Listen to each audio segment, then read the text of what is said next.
I think that the press, well, certainly whatever shreds of a fig leaf of credibility they had prior to this 2016 elections is long gone now. I'm very, very cognizant of a remark that was made in an offhand manner, and it was right after Trump's election, before he was inaugurated, and basically it was somebody in the Washington press corps in the White House correspondence section was basically saying, well, Donald Trump tweeting to the American people it's the end of democracy. And I said, it's not the end of democracy, it's the end of the White House press corps is what it is. Right. and I don't think they can make much of a distinction there. But we've been in alternate media. Andrew Breitbart was a pioneer of alternate media. And that's right. I remember thinking, as I'm sure you did, that this is just like, we're like moss clinging to the side of a giant, windswept cliff. We're just barely there. But all of these mega trends, I think, are indicating that we're actually the little mammals that are going to survive in the future, and these giant dinosaurs are looking up at the sky and the big bright light coming in and wondering, what's going on. I think you may be right, Bill. I work in new media, and it's funny that talk radio is now kind of new media as well, even though it's older than television and older than film and the internet. But it's web based now, right? I mean, that's a whole different animal. And that's the interesting thing. I started doing internet radio, as we discussed, but now I'm actually doing terrestrial radio on WMAL in Washington, which is the Rush Limbaugh, Mark Levin station in D.C. It's a powerhouse talk radio station. But I'll tell you, when I go to conferences of other radio stations and other companies that work in terrestrial talk radio, they're all trying to figure out how to push their product on the internet more, how to get more, traffic on their podcast, how to get more streams. This is stuff that you and I were doing, 7-8 years ago when Andrew Breitbart was. To be honest with you, I was out there making my little videos. You were the guy who was at every event I ever saw with equipment that was about this big, nice microphone, little recording thing, lots and lots of ambient noise, getting everybody's opinion. We'd been doing the opinion aspect of it, either through static videos like mine or through podcasts like yours, a real groundbreaker in this. So that aspect of the conservative voice has, or let's just say the unbiased voice. I'm not unbiased, but the fact that there's a media for me reduces overall bias. So the commentary's already been there. But I think what's absolute game changer lately has been YouTube was part of it, but Facebook Live. And here's what I mean by that. There's 180 million Americans right now walking around every single day with high-definition television cameras in their pocket, the kind of cameras you couldn't have bought for love or money 15 years ago. Yeah. And now with Facebook Live, there's not just a means to capture news as it happens, there's a means to distribute it as it happens. And that is the end of these dinosaurs, I think.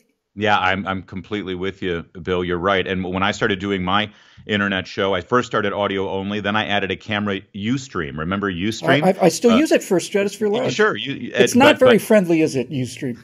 It's a little buggy. I'll leave it at that. It's a little buggy. But if I were doing it all today, Facebook Live would be the no-brainer because I would get all of my traffic to Ustream from Facebook or from Twitter. And so, sure, I would use Periscope or Facebook Live now. And there's a very famous moment in Andrew Marcus's film, Hating Breitbart, that shows Andrew, he was at the Tax Day Tea Party event on the Washington Mall. And again, so much that he foresaw here. He asked everyone in the crowd at that Tea Party event to hold up their smartphones and hold it up. And it's this beautiful, looks like you're at a Rolling Stones concert, right? Everyone's holding up their smartphones with the glow. And he said, you are now the media. Every one of you in your hand have the tools to make a story and distribute a story. Of course, he didn't even think about the advent of Facebook Live, what you point out now, the live broadcast of it.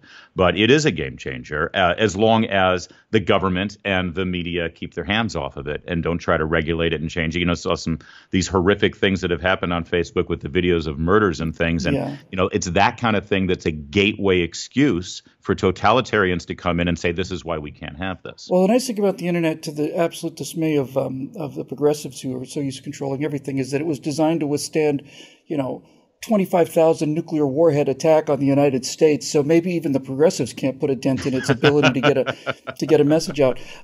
Let's shift gears a little bit, buddy, and let's talk a little bit about the kind of the sociological effects of what we're talking about, because what you just said is a great tee off. There are rapes that are being streamed on Facebook Live, murders that are being streamed on Facebook Live. We're dealing with a population now that every day grows more and more familiar with the idea of being a little bit famous.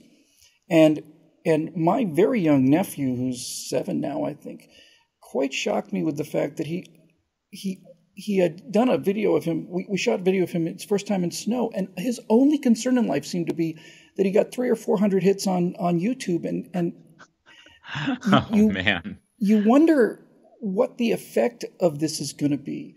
Yeah. There are people who are criminals who are committing heinous acts, rape and murder, whose number one priority doesn't seem to be anything like, well, we might get caught. The main thing is, hey, is this going to go viral? Yeah. Yeah, it's disturbing to say the least. And it's almost like, the Bonnie and Clyde idea, where Bonnie and Clyde became, in their time, famous outlaws and criminals. And that begat Oliver Stone's Natural Born Killers, which was even a more despicable version of the same idea, utilizing, remember, Robert Downey Jr. as the television anchor who wanted to get it all on TV. All of that sort of conjoined with Andy Warhol's, in the future, everyone will be famous for 15 minutes. And if that means going viral for whatever reason, for a despicable act or, a pregnant giraffe, everybody wants a piece of that. It's a horrible thing, but I think that the internet and social media, that's not the cause. That's sort of, it's a symptom, but the underlying cause is the lack of basic morals and principles that we as a culture have abandoned over the many decades. At the same time that people were decrying rock and roll music in the 50s and 60s because of what it did to the young people, the music just gave them an outlet to express themselves, right? But it was an underlying issue. So I hesitate to go so far as to say this is a problem of social media. I have 4 children, and they engage in social media, but they have I like to think that for the most part they have higher priorities and higher values than getting enough Instagram likes to best their classmates.